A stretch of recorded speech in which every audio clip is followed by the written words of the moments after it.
ETF hype sends markets on a roller coaster. Binance is making changes in Europe. And did an FTX prosecutor really reference Dumb and Dumber? These stories and more this week in crypto.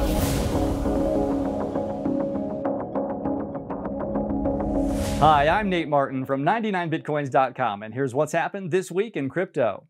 Bitcoin's price tested the $30,000 mark twice this week, with growing anticipation of a long-awaited Bitcoin spot ETF. Ethereum and the broader altcoin market also trended higher. Even though a published report that a spot ETF had been approved was later retracted, several large market participants this week expressed their confidence in an eventual U.S. spot Bitcoin ETF approval. Nearly $100 million were liquidated in an hour after erroneous reports of an approved spot Bitcoin ETF sent the currency's price soaring just before a hasty correction. Posted on X, Cointelegraph's account posted that the SEC had approved a Bitcoin ETF, but that report turned out to be premature. An internal investigation revealed that the report was published before meeting Cointelegraph's social media protocol, and only on the basis of an unconfirmed Telegram message. Market players reiterated their expectations about a spot Bitcoin ETF. Coinbase's chief legal officer Paul Grewal said it's likely now that the SEC will approve an ETF soon. Grewal highlighted the fact the regulator could not block Grayscale in court from converting its GBTC Bitcoin fund into an ETF. Investment bank JP Morgan confirmed in a report to investors that they expect an ETF approval before January 10th, which is the final deadline for the ARC-21 shares applications.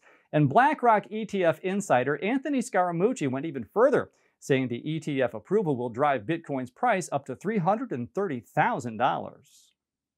U.S. prosecutors have accused three high-profile cryptocurrency firms of defrauding investors of more than $1 billion.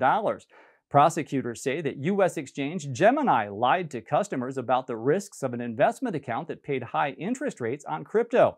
Genesis, a crypto lender, and its parent company, Digital Currency Group, which were also involved in the program, are now facing charges as well. Binance's Visa debit card services will close down in the European Economic Area in December, as Binance's card issuer Qantas Financial Services will stop issuing the card. The crypto exchange also announced that it's introducing new fiat partners to provide euro services, after Binance's European provider Paysafe ceased its support in September. The U.S. has stepped up its crackdown on illicit crypto activity with a focus on crypto mixing services. The Treasury Department is planning to force more transparency on trades that pass through crypto mixers to combat money laundering and national security risks by curbing the use of digital tokens for financing sanctioned groups like Hamas. Ferrari now accepts cryptocurrency for its luxury cars in the U.S. and intends to extend that plan into Europe. Ferrari said the decision came in response to demand from the market and requests from dealers, as many of its clients have invested in crypto. Customers can use Bitcoin, USDC, and Ether to make Ferrari car purchases.